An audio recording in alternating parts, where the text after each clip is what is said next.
Hey guys, big ol' welcome back to the channel. Today we've got a surprise for you. Like I said in the last video, it's a big but small surprise for the channel. So as you can see behind me, we got ourselves a 1994 Honda Attack. So come with me and we're going to do a walk around of this thing before we tear into it at all.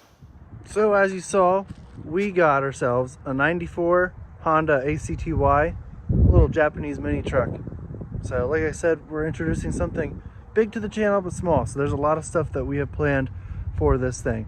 And before you say, oh, everyone's getting one of those, and you see a lot of content out, we're going to do some different stuff. We're going to think outside the box. So before we get into doing anything with it though, we're going to take a little walk around of it so we can see how it started versus how it's going to finish off. So as you can see, I don't know if you've watched much of these little mini truck content videos before or not, but this thing is tiny and I feel like a giant in it. It's pretty hilarious actually. But basically, I picked this up in a 6x12 U-Haul trailer. It fit in there perfectly. I'll throw a picture up in the corner over here. But these things are tiny. They barely weigh like anything. But so we got some 13-inch wheels on there. These are going to be replaced because they're kind of dry rotted and not in good condition. We got to get a battery cover for it because the guy we got it from sold the original battery cover off of it. Got to top it off with some coolant. There's coolant in the radiator. But I'm going to show you guys the engine bay here. It's pretty cool.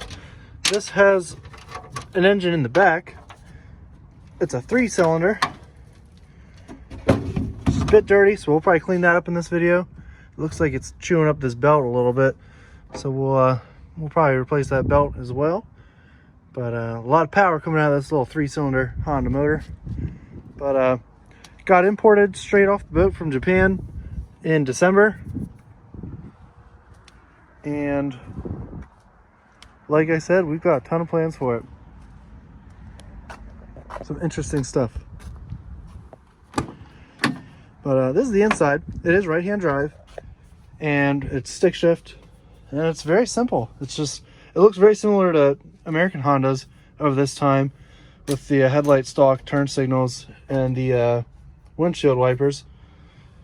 And then you got your clutch, brake, and your gas, and that's about it. We got ourselves the manual package for the windows and manual locks, and we also have just manual power, or manual steering, no power steering. It's in kilometers. It's got 80,000 kilometers, which is roughly about 50,000 miles. And then it says 120 is the max on the speedometer, which equates to about 75 miles per hour, but this thing probably won't go that fast. I probably won't even take it on the highway. But you got your gas there, and we've got some new tail lights ready to go. That's a fake plate, don't worry about that. We got some new tail lights ready to go, and so we'll be putting that in this video. Like I said, we got to put that battery plate on. You've got your oil fill back here, which is really interesting. Your little tiny dipstick back there, and then even has a spare tire rack down there. And the other thing we have to fix is going to be the mirrors. That one's not broken, but this one's broken off pretty much. And so we are going to be replacing those as well. But super excited to make some content with this. Hope you guys stick around to see it, because like I said, we're going to do some out of the box thinking with this and make some pretty insane stuff happen with it. So that's the walk around for it. So let's get to cleaning it up a little bit and maintaining a couple things. So we got in to clean it here. We're about to vacuum it out and get some of this dust out of here. Sorry for the acoustics. It's kind of echoey in here. Anyways, found ourselves some leftover yen down there. So we might go find ourselves some ramen after this, after we get it all cleaned up. I think there's a couple yen down here somewhere too. I saw it when I first got it. So let's get the vacuum and get this thing a little bit spruced up.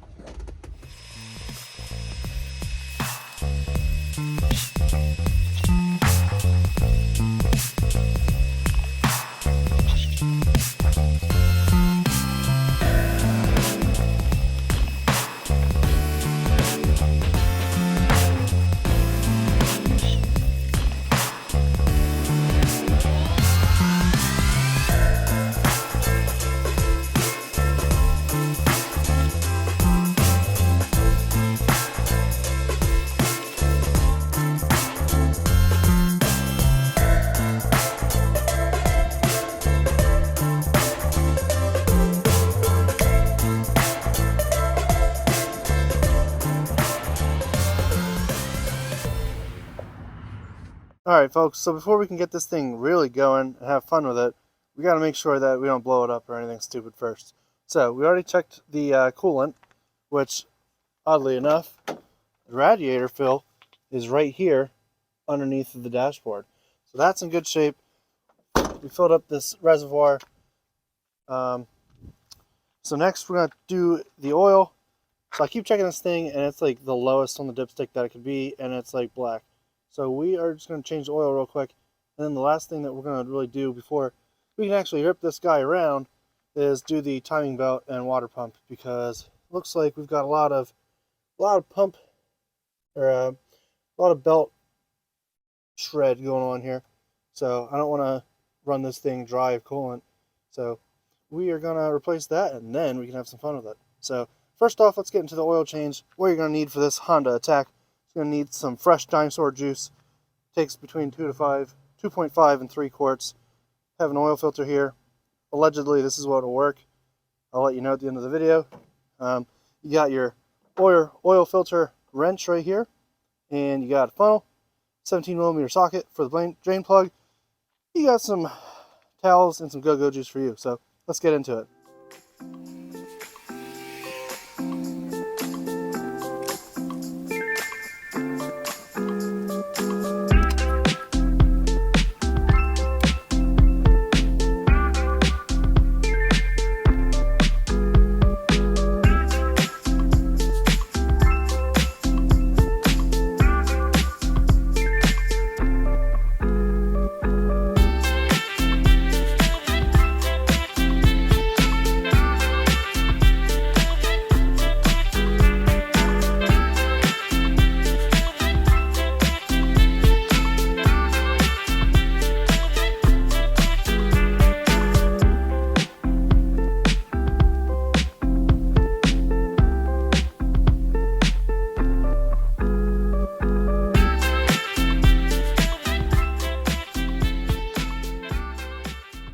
Folks, so as you saw, we got our old dinosaur juice out, put our new dinosaur juice back in.